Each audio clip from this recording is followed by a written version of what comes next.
Good morning, welcome back to my channel GS world group Sandesh. आज हम लोग 18 अगस्त से कुछ महत्वपूर्ण करंट अफेयर से प्रश्नों की व्याख्या करेंगे। हाल ही में 21 राज्य के मुख्यमंत्री द्वारा अनुपति कोचिंग योजना की शुरुआत की गई है राजस्थान। और इस योजना में क्या होगा, अल्पसंख्यक जो बच्चे होंगे, एससी या एसटी से होंगे, अति पिछड़ा होंगे, उनके सरकार के द्वारा प्रतियोगिता परीक्षा के लिए मुफ्त कोचिंग दिया जाएगा। ठीक है, तो ये जो योजना राजस्थान सरकार ने चलाई है और वहाँ के मुख्यमंत्री, राजस्थान के मुख्यमंत्री अशोक गहलोत के द्वारा शुरू किया गया है। कौन? अशोक गहलोत द्वारा शुरू किया गया है। अब राजस्थान के बारे में देख लेते हैं हम लोग। राजस्थान में कौन कौन से ज़िले हैं, तो सांभर है, डिंडवाना है। ज़िले कहाँ हैं? राजस्थान में। राजस्थान का हाई कोर्ट कहाँ है? राजस्थान का हाई कोर्ट है जोधपुर। जोधपुर में क्या है? हाई कोर्ट है। राजस्थान का हाई कोर्ट कहाँ है? यह है जोधपुर। राजस्थान की राजधानी कहाँ है? यह है जयपुर। और राजस्थान के कौन ऐसे दो डिस्ट्रिक्ट हैं जहाँ पे नदियाँ नहीं पाई जाती है? वे है बीकानेर और चूरू। और भारत का सबसे बड़ा क्षेत्रफल वाला राज्य कौन सा है? ये है कौन? राजस्थान। भारत का सबसे बड़ा क्षेत्रफल वाला राज्य कौन सा है? ये राजस्थान है। और राजस्थान की थर्मोपल्ली किसको कही जाती है? राजस्थान की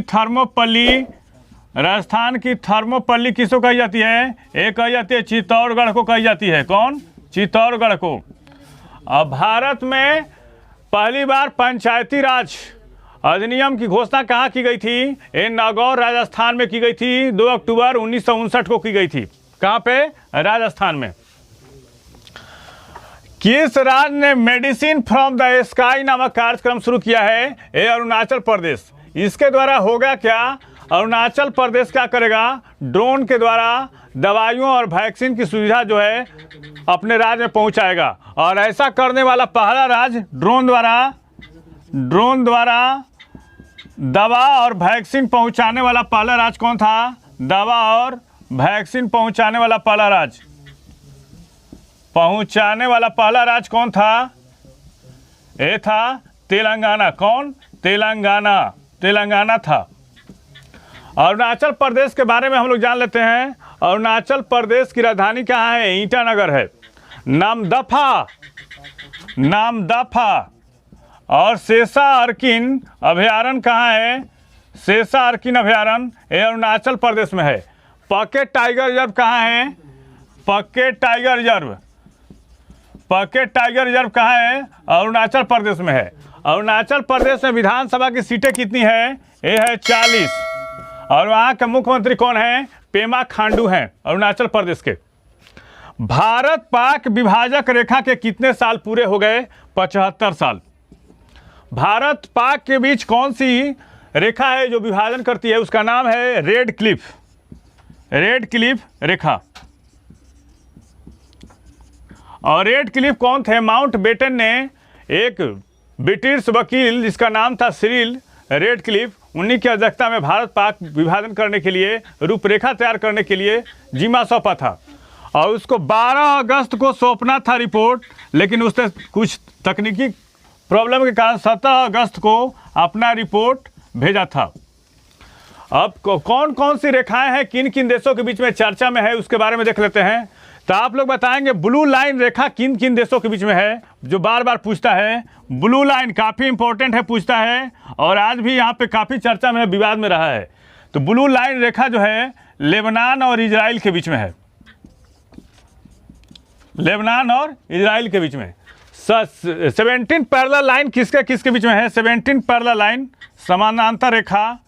ये है उत्तरी वियतनाम और दक्षिणी वियतनाम। उत्तरी वियतनाम और दक्षिणी वियतनाम। कौन? दक्षिणी वियतनाम। 38 डिग्री पैरेलल लाइन किस देश के बीच में है? 38 डिग्री पैरेलल लाइन जो है उत्तरी कोरिया और दक्षिण कोरिया के बीच में है। और ऑर्डर नीचे रेखा किन देशों के बीच में है? ऑर्डर नीचे ऑर्डर नीचे रेखा ये है जर्मनी और पोलैंड के बीच में। किसके बीच? जर्मनी और पोलैंड के बीच में कौन है? ऑर्डर नीचे रेखा है वो जर्मनी और पोलैंड के बीच में है। हाल ही में श्रीलंका ने हबनटोटा बंदरगाह पर किस देश के शोध जहाज को डॉक करने की अनुमति दी है? चीन, जो भारत के लिए काफ़ी चिंता का विषय हो गया है, क्योंकि एक ऐसा जहाज है, जहाज कौन था? 2007 में बना था। कौन सा जहाज? युआन वांग। और ये जो है 750 किलोमीटर तक, भारत के जो सारे प्रतिष्ठान हैं वो साउथ इंडिया में है, और 750 किलोमीटर की आवाज़ को ट्रैक कर सकता है। उस पर ऐसा सिस्टम है, टारपीडो है, उस पर ऐसा इन्फॉर्मेशन जो होता है, अत्याधुनिक ढंग से इसको विकसित किया गया इस जहाज़ को। और इसकी वाहन क्षमता कितना है? इसकी वाहन क्षमता 11,000 टन है, जो ढो सकता है। और 2,000 से अधिक कर्मियों वाले जहाज में मिसाइल का पता लगाने में सक्षम है। ये काफ़ी अत्याधुनिक जो होता है शिप है, जो भारत के लिए चिंता का विषय है, क्योंकि भारत के जो पड़ोस में जो तमिलनाडु से हबनटोटा बंदरगाह की जो दूरी है मुश्किल से 170 किलोमीटर है, इसलिए काफ़ी संवेदनशील माना जा रहा है इस बंदरगाह को, इस जहाज को। हाल ही में किस राज्य ने समुद्र तट की सुरक्षा के लिए NIOT के साथ समझौता किया है? ये उड़ीसा। और ओडिशा सरकार ने अपने तटों की सुरक्षा के लिए, अब भारत में कितने जो है समुद्री तट हैं जिसको ब्लू फ्लैग प्रमाण पत्र दिया गया है? ये मालूम है आपको? तो 13 है ब्लू फ्लैग प्रमाण पत्र।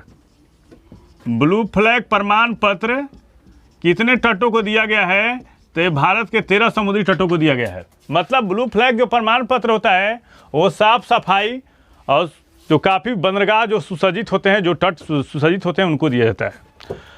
तो अपने तटों की सुरक्षा के लिए राष्ट्रीय समुद्री प्रौद्योगिकी संस्थान के साथ एक समझौता ज्ञापन पर हस्ताक्षर किया है।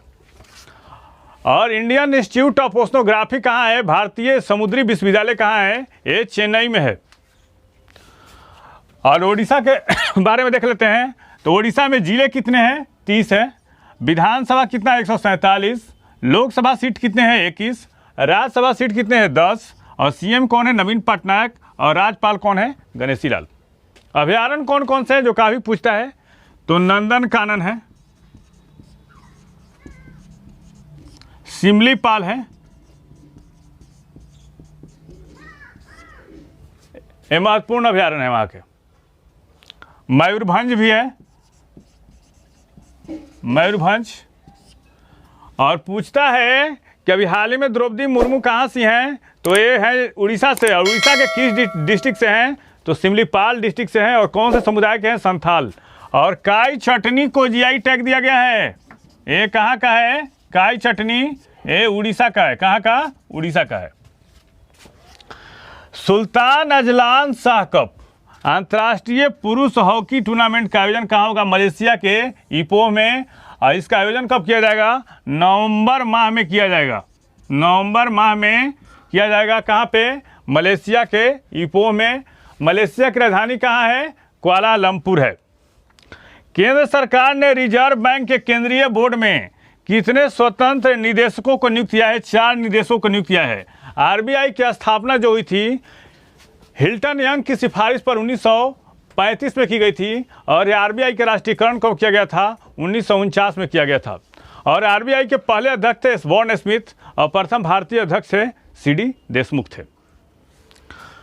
हाल ही में किस देश ने कोरोना के बूस्टर टीके की मंजूरी दी है? ये ब्रिटेन है। कौन? ब्रिटेन। हाल ही में किस शहर में पहला 3D प्रिंटेड मानव कॉर्निया विकसित हुआ है? ये हैदराबाद में।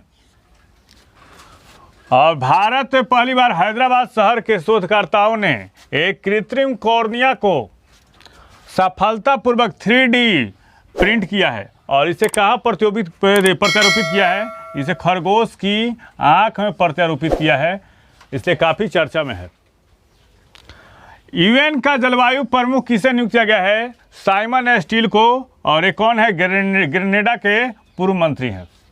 पूछ सकता है क्वेश्चन, नियुक्ति से संबंधित है, इसलिए काफ़ी चर्चा में है। UN का जलवायु प्रमुख किसे नियुक्त किया गया है?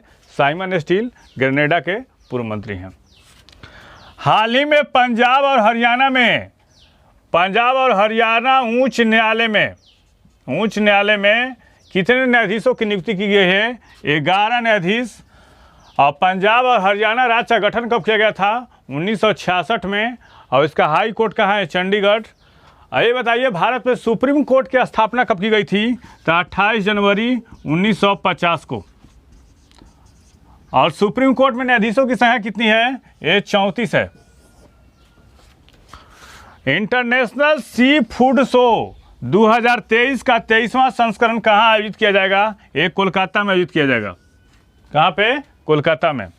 और हाल ही में किस राज्य ने स्कूल स्वच्छता शिक्षा कार्यक्रम शुरू किया है? ये उत्तराखंड ने शुरू किया है। कौन? उत्तराखंड। इजराइल के राष्ट्रपति इसाक हरगोज ने हाल ही में लिखी पुस्तक इंडियंस एट हेरोडस गेट के हिब्रू अनुवाद, इजराइल की भाषा क्या है? हिब्रू है। हिब्रू अनुवाद का अनावरण किसने किया है? और इस पुस्तक के लेखक कौन है? नवतेज सरना, जो इजराइल में भारत के राजदूत रह चुके हैं। केंद्रीय स्वास्थ्य मंत्रालय ने भारत के औषधि महानियंत्रक को 3 महीने का विस्तार दिया है, एक्सटेंशन दिया है। वर्तमान में औषधि महानियंत्रक कौन है? वेणुगोपाल सुमानी। कौन है? वेणुगोपाल सुमानी है। और किस राज्य या यूटी के मुख्यमंत्री ने एक राष्ट्रीय मिशन मेक इंडिया नंबर 1 की शुरुआत की है? ये दिल्ली। और दिल्ली के मुख्यमंत्री कौन है? अरविंद केजरीवाल। इस चैनल के माध्यम से सही विषयों का तथ्यपरक विश्लेषण किया जा रहा है। आप इस चैनल से जुड़िए, लाइक कीजिए, सब्सक्राइब कीजिए। Thank you.